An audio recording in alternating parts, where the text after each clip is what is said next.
ایک شخص نے چوری کی، سنی کتابوں میں واقعہ لکھا ہے، رسول کی بارگاہ میں اس شخص کو لے کے آئے، رسول نے کہا اسے بعد میں سزا دینا، پہلے اس کے باپ کو بلاؤ۔ سنی کتابوں میں حوالہ موجود ہے، اس کے باپ کو بلایا گیا، یا رسول اللہ چوری بیٹے نے کی ہے، مجھے بلایا کیوں کیا؟ رسالت امام نے فرمایا تو ایک دفعہ بازار میں گزر رہا تھا اور تو نے دکاندار سے پوچھے بغیر ایک کھجور اٹھا کے منہ ڈالی۔ اس نے کہا ہاں یا رسول اللہ ایسا تو ہوا تھا۔ فرمایا وہ کھجور خوراک بنی تھی، وہ تیرے لہو کا حصہ بنے، وہی لہو تیرے بیٹے کی رگوں میں ہے، اس نے چوری نہیں کرنی تو کیا کرنا تھا؟ سنی کتابوں یہ واقعہ اخلاق کے لیے لکھا تھا، میں نے نتیجہ اور نکال لیا، انہوں نے لکھا تھا اخلاق کے لیے۔ میں نے کہا یا رسول اللہ آپ نے اس بندے کو بلا کے کم از کم ہمیں اتنا تو بتا دیا، جو ایک کھجور کھائے اس کی اولاد تو ایسی ہوتی ہے اور جو پورا باغ کھا جائے۔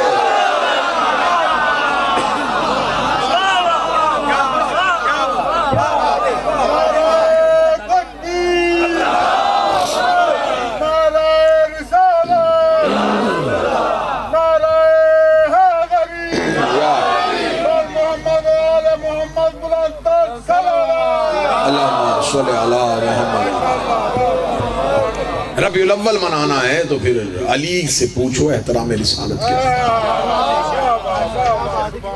کتابوں میں لکھا ہے، سلیبس کی کتابوں میں لکھا ہے، جب رسول مکہ سے ہجرت کر کے مدینہ ہے، ایک صف میں مہاجرین کو بٹھا دیا، ایک میں انصار کو بٹھا دیا۔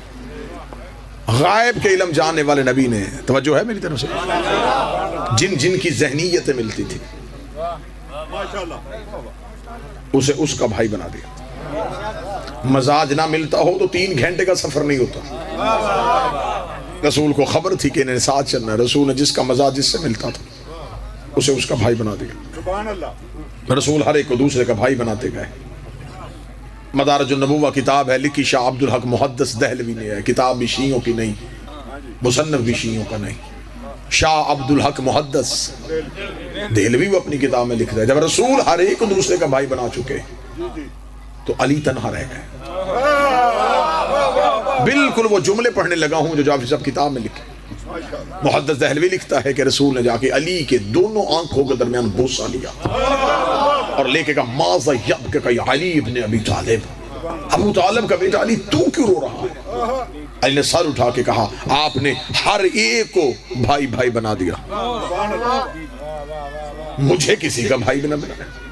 شاہ عبداللہ محدث دہلوی کہتے ہیں رسول مسکرا کے کہتے ہیں میں نے اپنا کس کو بنایا؟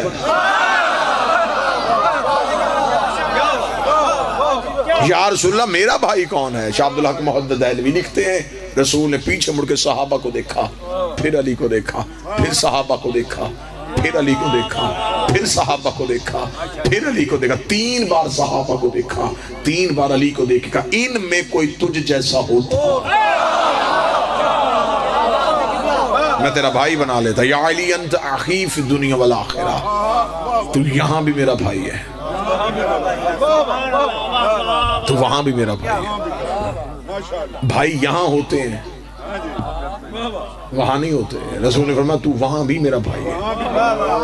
یا رسول اللہ قرآن تو کہہ رہا کہ قیامت والے رشتے چھین لیے جائیں گے، تو علی تیرا وہاں بھائی کیسے ہوگا؟ فرمایا رشتے ان کے چھینے جائیں گے جنہوں نے حساب دینا ہے، ان کے باقی رہیں گے جنہوں نے حساب لینا ہے۔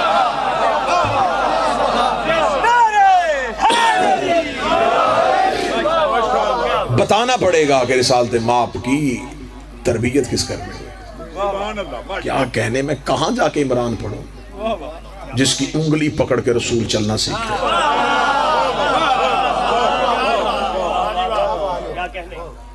لے جی میں سنی کتاب سے ایک حوالہ میری آنکھوں کے سامنے آگا تو میں حوالہ پڑھوں۔ رسالت ماپ کا بچپن تھا، روضۃ الاحباب اہل سنت بھائیوں کی کتاب ہے، اس میں یہ واقعہ درج ہے۔ رسالت ماپ کا بچپن تھا، ظاہری طور پہ سن مبارک رسول پاک کا 5 سال تھا۔ مکے میں قحط پڑ گیا، بارش نازل نہیں ہوئی، لوگ بھوک سے مرنے لگے۔ مکہ برادریوں کا شہر نہیں تھا، قبیلوں کا شہر تھا۔ فیصلے ہر گھر میں نہیں ہوتے تھے، صرف سردار کرتا تھا، باقی قبیلہ سردار کے کہنے پہ عمل کرتا تھا۔ قبائل کے لوگوں نے آگے سرداروں سے پوچھا کہ اب بتائیں کیا کریں، اس مشکل کا حل کس کے پاس ہے؟ مکے کے سردار سر جوڑ کے بیٹھے، انہوں نے کہا کیا کریں، بارش کیسے نازل ہو؟ انہوں نے کہا ایسے کرتے ہیں کہ ہر قبیلہ اپنا اپنا بت لے کے ایک مخصوص دن میں میدان میں آئے، اس میدان میں لا کے بتوں کو رکھتے ہیں، سامنے ہاتھ جوڑ کے بیٹھ جاتے ہیں، ایک ایک بت کی کرتے ہیں عبادت، کسی ایک کے کہنے پہ بارش ہو جائے گی، اور جس بت کے آگے جھکنے سے بارش ہو جائے آج کے بعد پورا مکہ اسے تسلیم کر لے۔ یہ ایک خدا کی پوجا نہیں کرتے تھے، ہر قبیلے کا علیحدہ بت تھا، یہ اتنے تعصب تھا ان میں، یہ دوسرے کا خدا پوجنا بھی اپنی توہین سمجھ۔ امیروں کا خدا امیر ہوتا تھا، غریبوں کا خدا، کچھ لوگ پریشان ہو گئے کہ امیر خدا کیسے ہوتا تھا؟ جو امیروں کا بت ہوتا تھا وہ سونے کا ہوتا تھا، اسے سونے کے کنگن، سونے کا زیور پہنایا جاتا تھا، اسے چڑھاوا بھی چھوٹا نہیں دیا جاتا تھا۔ غریبوں کے بت غریب ہوتے تھے، آٹے کا بت، انہوں نے کہا جی سارے اپنے اپنے بت لے کے آؤ، آج امتیاز ختم کریں، آج کوئی فرق نہیں، آج سارے خدا ایک کریں۔ سارے بت لانے کا فیصلہ ہو گیا۔ ایک بندہ اٹھا، اس نے کہا کہ ہم سارے قبیلے تو اپنے اپنے بت لے کے آئیں گے، مکے میں وہ اجتماع ہی نہیں ہوتا جس میں ہاشمیوں کی نمائندگی نہ ہو، کیونکہ ایک ہی تو گھر مکے میں سرداروں کا تھا۔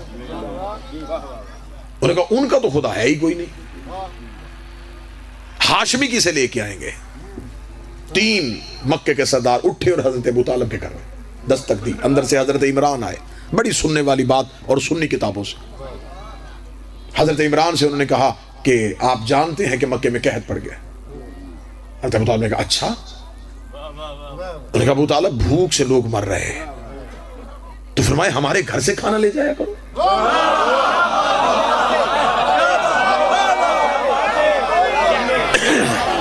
ہمارا دسترخوان تو بند نہیں ہوا، ہمارا دسترخوان تو چل رہا ہے۔ انہوں نے کہا ابو طالب نہیں، بات کھانے کی نہیں، ہم نے اب طے یہ کیا ہے کہ اب لیتے ہیں بتوں کا امتحان، خداؤں کا امتحان، اب دیکھتے ہیں کہ کون خدا جلدی سنتا ہے۔ تو لہذا ہم نے طے کیا ہے کہ ہم اپنے اپنے خدا، اپنے اپنے بت لے کے آئیں گے، اگر تمہارا بھی کوئی بت ہے تو تم بھی کل والے اجتماع میں آنا، ورنہ پھر ہم اعلان کر دیں گے کہ ہاشمی کسی خدا کو نہیں مانتے، کیونکہ آج تک ہاشم نے نہیں بتایا وہ کس کی پوجا کرتا، عبد المطلب نہیں بتایا اس کا خدا کون ہے، اور بتایا تو نے بھی نہیں کہ تو کس کی عبادت کرتا۔ اب بتائیں کل آپ آئیں گے؟ حضرت ابو طالب نے کہا کل ہم آئیں گے۔ مکہ کے لوگ جا کے اگلے دن اپنے اپنے بتوں کو سجا کے، اب بات بارش والی بھول گئی، اب یہ مکے میں ایک علیحدہ سوچ گردش کر رہی تھی کہ کل ہاشمی کسے لے کے آئیں، ان کا بت کیسا ہوگا؟ یہ تو رئیس گھر ہے، ان کا تو بت بھی بڑا رئیس ہوگا، یہ کسے لے کے آئیں گے؟ پنجوں کے بل کھڑے ہو کے لوگ حضرت ابو طالب کا گھر دیکھ رہے تھے، دروازہ بند تھا، لوگ ایک دوسرے کو کہہ رہے تھے ابھی کوئی نہیں آیا، ابھی ابو طالب نہیں آئے۔ تھوڑی دیر کے بعد دروازہ کھلا، کل ایمان کے باپ کا پہلا قدم مکے کے بازار میں۔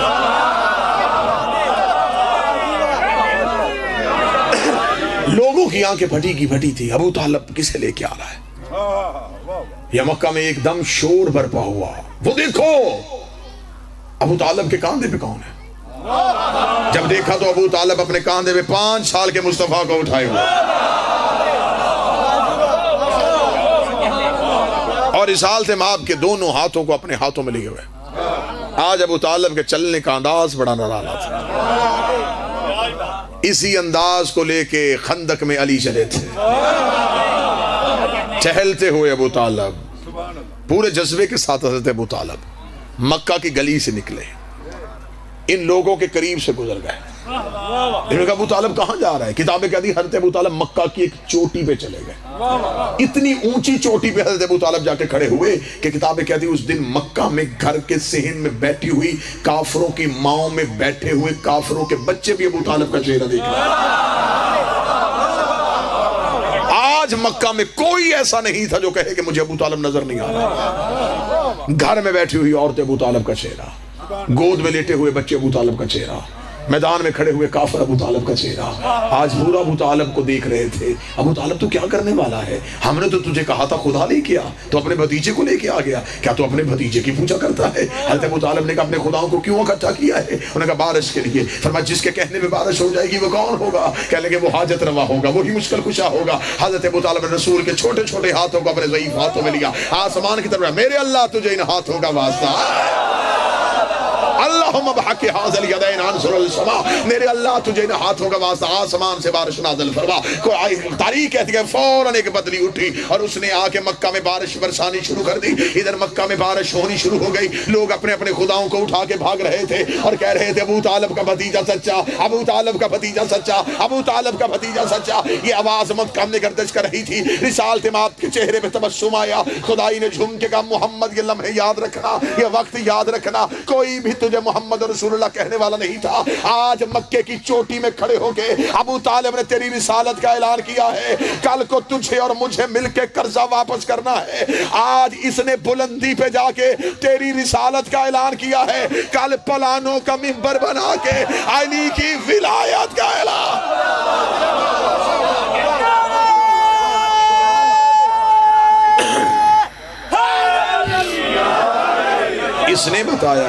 اس نے بتایا ہے کہ محمد اللہ کا رسول ہے. ہم نے بتانا ہے کہ علی اللہ کا ولی.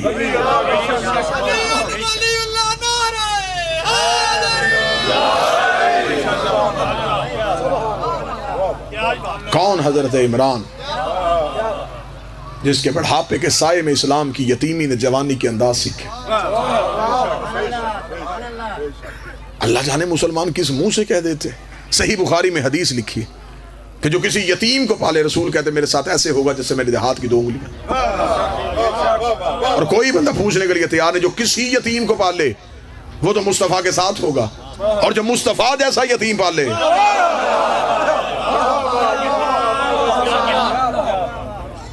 لوگ حضرت ابو طالب کے ابھی اس بات پہ بحث کر رہے ہیں کلمہ پڑھا تھا یا نہیں پڑھا تھا.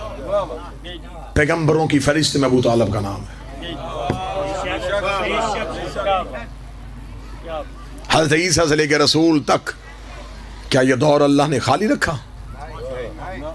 اس دور میں پھر اللہ کا پیغام رساں کون تھا؟ کس نے پیغام الہی دنیا تک پہنچایا؟ کس نے رموز رسالت رسول کے حوالے کیے؟ یہی ایک آیت سے ابو طالب کے شخصیت کا پتہ چل رہا. جب خدا کر عالم یجد کا یتیمن فاوا، محمد تو یتیم تھا، تجھے ہم نے پالا. یہ تجھے اللہ کے ہم کہنے سے بھی پتہ نہیں چل رہا کہ ابو طالب کون ہے. تجھے ہم نے پالا ہے.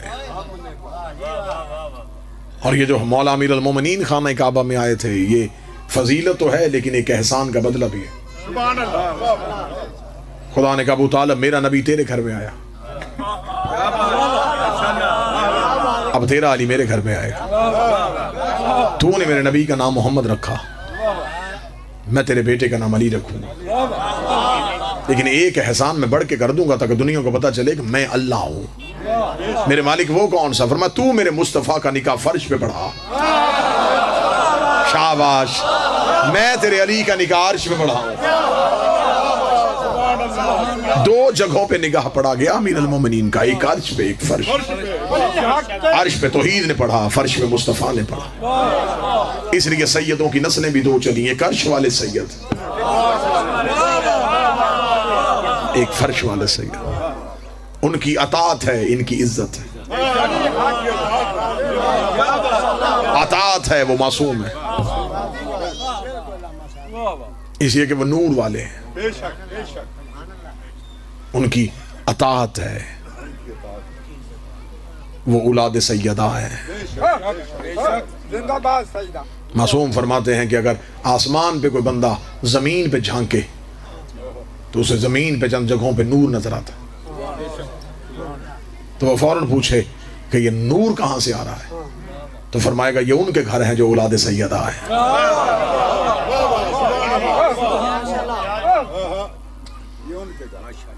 لہذا حضرت ابو طالب نے اگر آج بھی عزت مسلمان نبی کی کرنا چاہتے ہیں تو پہلے ان کی عزت کرنا پڑے گی جن کی نبی عزت کرتے تھے۔ دو ہستیوں نے احسان کیا ہے اسلام پہ، ایک نے مال دیا ہے، ایک نے محنت کی ہے۔ جس نے مال دیا ہے وہ زہرا کی ماں ہے، جس نے محنت کی ہے وہ علی کا باپ۔ آج مولوی مر جاتا ہے لیکن ابھی بھی خدیجہ کی بات کرتا ہے، نہ ابو طالب کا نام زبان پہ لے کے آتا ہے۔ کتابوں میں ان کے احسان لکھے ہوئے ہیں لیکن مولوی کیوں نہیں پڑھتا؟ صرف ایک وجہ سے، خدیجہ زہرا کی ماں ہے، ابو طالب علی کا باپ ہے۔ کوئی سنی بیٹھا ہو، اس بی بی نے اسلام کو دیا ہے، لیا نہیں ہے۔ 3 سال شیب ابی طالب میں بھوکے گزارے زہرا کی ماں، پیاس سے گزارے۔ اتنی نحیف ہو گئی تھی میری شہزادی، اتنی کمزور ہو گئی تھی، کمر جھک گئی تھی۔ آخری وقت میں رسول آئے تھے حجرے میں، آ کے کہا خدیجہ میں تیرا شکریہ ادا کرتا۔ بی بی خدیجہ نے ضعیف ہاتھ زمین پہ رکھے اور نبی کے احترام میں اٹھنے لگی۔ بی بی کے اٹھنے سے پہلے نبی زمین پہ بیٹھ گئے، فرمایا ساری زندگی اٹھ کے احترام کیا ہے، اب تیرے جسم میں طاقت نہیں بچی۔ خدیجہ تو عرب کے رئیس کی بیٹی، میری وجہ سے بھوکی رہی، پیاسی رہی، بائیکاٹ برداشت کی، آخری شب ہے تیری خدیجہ، میں شکریہ ادا کر۔ بس میں حالت تو نہیں بتا سکتا، میں غیر سید ہوں۔ کتاب کہتی چادر کے نیچے سے ہاتھ جوڑے، رو کے کہنے لگی کنیز نے حق ادا کر دیا۔ فرمایا ایسا؟ رو کے کہنے لگی یا رسول اللہ، میں عرب کے رئیس کی بیٹی، میں آپ کے صحن میں آئی، میں نے زندگی میں آپ سے کبھی لباس کی خواہش نہیں کی، میں نے زندگی میں اچھے کھانے کی خواہش نہیں کی، یا رسول اللہ میں نے سب کچھ تیرے دین پہ لٹا دیا۔ ہاں خدیجہ مجھے سب یاد ہے، لیکن خدیجہ دیکھ تو صحیح نا، اللہ نے بھی تیرے احسان کا بدلہ کیا دیا، خدا نے امامتی تیری نسل میں رکھ دی، خدا نے میری نسل ہی تجھ سے چلائی ہے۔ خدیجہ جنت کے مالک تیری نسل سے ہے، یہ احسان نہیں ہے۔ بی بی خدیجہ دیکھ کے کہتی یہ اس کا کرم ہے، میں جتنے سجدے ادا کروں کم ہے، لیکن بحیثیت زوجہ کچھ تو میں شوہر سے بھی مانگ سکتی۔ رسول نے کہا جو مانگنا مانگ، سب کچھ تو نے اسلام میں دے دیا، اب تجھے کیا چاہیے؟ پردے کے اندر سے جڑے ہوئے ہاتھ رو کے کہنے لگی کچھ نہیں مانگنا، امامت میری نسل میں، جنت کے وارث میری نسل میں، صرف اتنا سوال آخری رات کرنے لگی ہوں، میں دنیا سے جا رہی ہوں، یا رسول اللہ میرے جانے کے بعد اپنی امت کو بتا دینا میری زہرا کا بھائی کوئی نہیں، میری فاطمہ کو اتنا ستائیں جتنا میری شہزادی برداشت کر سکے، یا رسول اللہ کاش میری زہرا کا کوئی بھائی ہوتا۔ اتنا جملہ کہنا تھا، رسول تڑپے، داڑھی آنسوؤں سے بھر گئی، رو کے کہنے لگے خدیجہ وہ مانگ جو میں کر سکوں۔ ہیں یا رسول اللہ، اکلوتی میری بیٹی، اس کے لیے اتنا بھی نہیں ہو سکے گا؟ رسول رو کہتے جب تک زندہ رہا تب تک خیال رکھو، میرے جانے کے بعد کیا ہوگا یہ تو برداشت نہیں کر سکتا۔ تڑپ کے رو کے کہتی ہے مجھے صرف اتنا دکھا دے میرے جانے کے بعد اور آپ کے جانے کے بعد میری بیٹی کے ساتھ کیا ہوگا۔ رسول نے کہا خدیجہ برداشت کرے گی؟ اگر بیٹی برداشت کر لے گی تو ماں بھی دیکھ لے گی۔ فرمایا خدیجہ میری انگلیوں کے درمیان دیکھ، مجمع میں کہیں سید بیٹھا ہو تو مجھے معاف کر دینا۔ بی بی خدیجہ رو کے کہتی ہے 350 بندہ کرسیوں پہ بیٹھا، کوئی اکیلی مستور کھڑی ہے،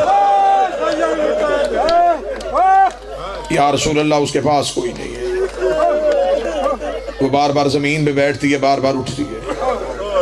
رسول رو کے کہتے ہیں خدیجہ پہچان یہ تیری بیٹی فاطمہ، زہرا کا نام آنا تھا، تڑپ گئی ماں۔ بچپن کی سیدہ کو سینے سے لگا کے کہتی میرے بعد کسی دربار میں نہ جانا، تجھ سے تو بابے سے سوال کرنے کی عادت نہیں ہے، تو کسی سے کیا مانگے گی؟ رسول نے فرمایا نا خدیجہ روک، اس کے دربار جانے سے تو پتہ چلے گا کہ اسلام میں منافق کون ہے، اسلام کا مددگار کون ہے۔ اچھا یا رسول اللہ میری بیٹی کے کھڑے ہونے سے اسلام کو فائدہ ہوگا؟ ہاں زہرا کی ماں فائدہ ہوگا۔ یہ ہے تربیت، رو کے زیدہ کو سینے سے لگا کر پھر چلی جانا۔ اگر بابے کا دین بچے تو پھر دربار میں چلی جانا۔ پھر رو کے جناب خدیجہ ہاتھ باندھ کے کہتے ہیں واپس جلدی آ جائے گی؟ رسول نے فرمایا جاتی ہوئی دیکھی ہے تو اب واپس آتی ہوئی دیکھ۔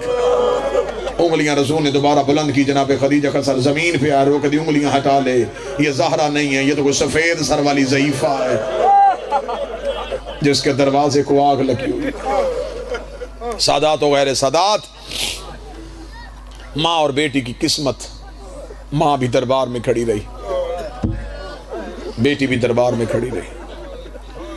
ماں چند گھنٹے کھڑی رہی، بیٹی کئی گھنٹے کھڑی رہی۔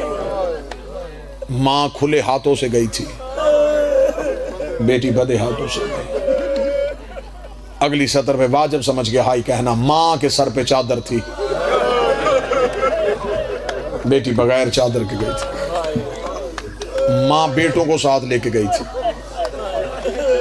بیٹی بہنوں کو ساتھ لے کے گئی۔ آدھی رات یہ ملاؤن تخت پہ آیا، اس نے آگے سپاہی سے کہا جا حسین کے بیٹے سجاد کو بلا کے لا، بس واپسی کا ایک مضمون پڑھوں اور آپ کو سلام کروں۔ ملاؤن نے تخت پہ بیٹھ کے سپاہی سے کہا جا حسین کے بیٹے سجاد کو بلا کے لا۔ سپاہی زندان کے دروازے پہ، علی ابن الحسین تجھے حاکم نے دربار میں بلایا۔ اگلی سطر کا تعلق سمجھنے سے ہے، میں سطر کھول نہیں سکتا۔ بلایا چوتھے کو تھا، پانچواں بھی ساتھ اٹھا۔ میں مجبوری نہیں پڑھ سکتا کہ کیا مجبوری تھی۔ چوتھے امام نے کمر سیدھی کی، پانچویں کا تلوے زمین سے اٹھ گئے۔ دونوں باپ اور بیٹا آدھی رات کو ملاؤن کے دربار میں آئے۔ میرے مولا نے آتے جملہ کہا، میرے مالک نے آ کر رو کے فرمایا، او کمینہ پیشیوں کا کوئی وقت ہوتا ہے، تمہارا جب جی چاہتا ہے ہمیں دربار میں بلا لیتا۔ یہ کمینہ دے کے کہنے لگا، سجاد آج تو میں نے تجھے اچھی خبر کے لیے بلایا۔ مولا سجاد فرماتے کون سی خبر؟ یہ کمینہ دے کے میں تیری قیدیں آزاد کرنے لگا ہوں۔ جب کہنا میں تیری قیدیں آزاد کرنے لگا ہوں، سجاد رو کے ٹھنڈی آہ بھر کے کہتے میں جاؤں کہاں؟ جملے تو میں نے آپ کے ماتم کے لیے پڑھے تھے۔ رہائی کی خبر اسے اچھی لگتی ہے جسے دروازے پہ کوئی لینے آیا ہو۔ سجاد رو کہتے مجھے بتا میں جاؤں کہاں؟ یہ کمینہ دے کہتا مدینہ۔ سجاد رو کہتے کون سا مدینہ؟ جہاں اکبر ہوتا تھا، جہاں چچا عباس ہوتے تھے، جہاں میرا بادشاہ حسین ہوتا تھا۔ تو نے میرا مدینے میں چھوڑا کون ہے؟ یہ کمینہ دے کہتا جہاں بھی جانا لیکن شام چھوڑ۔ مولا سجاد کا جملہ سننا اور ہائے کہنا۔ سجاد دے کے کہتے کمینہ تم نے ہم سے بیعت مانگی، ہم نے کی نہیں۔ جب ہم نے تیرا مطالبہ پورا ہی نہیں کیا تو تو ہمیں آزاد کیوں کر رہا ہے؟ اس نے جو وجہ پڑی ہے وہ وجہ شاید ممبر سے آپ نے کم سنی کہ قیدیں آزاد کرنے کی وجہ کیا بنی تھی۔ میں وہ وجہ پڑھنے لگا ہوں، سید واجب سمجھ کے ہائے کہنا اور امتی ماتم کا حق ادا کر دینا۔ مولا سجاد نے کہا جب ہم نے تیری بیعت کی نہیں تو قیدیں کیوں آزاد کر رہا ہے؟ یہ کمینہ دیکھتے میں ڈر گیا۔ سجاد دیکھتے کس چیز سے ڈرا؟ یہ دیکھ کے کہنے لگا وہ جس کو دفنا کے آیا تھا نا اس کے رونے کی آوازیں آج بھی میرے محل میں۔ میں آدھی رات کو تڑپ کے اٹھتا ہوں، کبھی اس کونے میں روتی ہے، کبھی اس کونے میں روتی ہے، میرے دربار میں رو رو کے کہتی ہے کھول دے کڑیاں، وہ بیمار ہے، کھول اس کی رسیاں۔ میں ڈر گیا ہوں کہیں تیرے بہن کے رونے کی وجہ سے میرے اوپر عذاب نہ آ جائے، جتنی جلدی ہو سکے شام چھوڑ دے، میں پاگل ہو جاؤں گا، مجھے نیند نہیں آتی۔ میرے درباری ڈر گئے۔ مولا سجاد آدھی رات کو زندان سے نکلے ہوئے کمینے سے دیکھ کے کہتے ہیں ملاؤن فیصلہ میں نے نہیں کرنا، اسے کون کرے گا؟ تو بیٹا نہیں؟ فرمایا میں بیٹا ہو کے وارث نہیں، وہ بہن ہو کے وارث ہے، وہ شریکت الحسین ہے۔ اس نے کہا پھر پھپھی سے پوچھ اور مجھے جواب دے۔ مولا سجاد آدھی رات کو زندان میں ریت کے مصلے پہ بیٹھی تھی علی کی نمازی بیٹی۔ سجاد نے ماں کے پاؤں کے تلوے چوم کے کہا اماں یزید قیدیں آزاد کر رہا ہے۔ سجدے سے سر اٹھا کر رو کے کہتی شام کی عورتیں تھک گئی، شام میں پتھر ختم ہو گئے، یہ اب ہمیں آزاد کیوں کر رہا ہے؟ اما وہ کہتا ہے کہ سکینہ کے رونے کی آوازیں آتی، بی بی دیکھا کہتی ہے سجاد پھر ایسے نہیں، میرے بھائی نے اس کے باپ سے شرطیں منوائی تھی، تو اس سے منوا تاکہ مورخ لکھے کہ میں فاتح بن کے اٹھی ہوں۔ اسے رحم سے نہیں چھوڑا، ہم نے شرطیں منوائی ہیں تو ہم نے شام چھوڑا۔ بی بی نے شرطیں بتائیں، مولا سجاد دربار میں آئے، کمینہ میری ماں کی شرطیں۔ اسے کہا بتا، سجاد کی واضح پہلی شرط شہداء کے سر واپس جائے۔ اس نے کہا دیتا ہوں۔ مولا سجاد نے کہا دوسری شرط 3 اونٹ چاہیے۔ میں نے 3 اونٹ کہے، کسی نے نہیں پوچھا کہ 3 کیوں مانگ رہا ہے، گھر سے تو 53 لے کے آیا تھا، 50 اونٹ اسلام میں خرچ ہو گئے، 3 اونٹ دے۔ اور سجاد کی آواز آئی بشیر ابن جزلم مہاری چاہیے، دیتا ہوں۔ مولا سجاد کی آواز آئی شام ایک مکان خالی کروا، یہ دیکھا تھا جب تم لوگوں نے رہنا ہی نہیں پھر مکان کیا کرو گے؟ سجاد لوگ رہنے کے لیے نہیں، مکان خالی کروا، ہم نے غریب کی مجلس کروانی ہے۔ میری ماں کہتی ہے ایک بار شام کی عورتوں کو اکٹھا کر، میں انہیں بتاؤں میرا باغی نہیں میرا نمازی مارا گیا، ہمیں شام ایک مجلس برپا کرنے دے، ہمیں جی بھر کے شہداء کو رونے دے۔ یہ پہلی مجلس تھی جو بہن نے قاتل کے گھر کی ہے۔ اس نے کہا یہ شرط بھی مان لی، اگلی شرط پڑھوں گا اور آپ کو سلام کروں گا۔ اگلی شرط پڑھنے سے پہلے سجاد کافی دیر خاموش رہے۔ سید مجھے معاف کر دینا، یہ شرط مشکل تھی، جس کے لیے سجاد کی آنکھیں صرف خون بہاتی رہی۔ یہ دیکھیں گا جب میں نے ساری مان لی ہیں تو پھر کون سی شرط ہے جس کو تو بتا نہیں رہا؟ سجاد گردن جھکا کے کہتے ہیں کربلا کے خیموں کا لٹا ہوا مال دے۔ یہ دیکھ کے کہنے لگا حسین کا بیٹا تیری ہر شرط منظور ہے، یہ منظور نہیں۔ سجاد لوگ کہتے یہ منظور کیوں نہیں؟ یہ کمینہ دیکھا تھا 36 ملکوں کی فوج نے لوٹا تھا علی کی بیٹی کا خیمہ، جس کے ہاتھ جو آیا وہ لے کے چلا گیا، میں کہاں سے سامان اکٹھا کروں؟ سجاد رو کہتے کچھ اور دے نہ دے، میری ماں کی چادر مجھے واپس کر، قرآن کے خلاف مجھے واپس کر۔ یہ کہنے لگا میں نئی چادریں بنوا کے دے دوں؟ سجاد کہتے نہیں، مجھے وہی چادر دے جو شام غریبہ نیزے سے اتاری تھی۔ یہ دیکھنے لگا اس چادر کا کیا کرے گا؟ سجاد رو کہتے میں یہاں سے سیدھا کربلا جاؤں گا، چادر عباس کی قبر پہ رکھ کے کہوں گا اٹھ غازی دیکھ میں تیری بہن کی چادر لے آیا، جس کا تو نگران تھا میں وہ چادر شام سے بچا کے دے۔ اللہ لعنت اللہ علیکم۔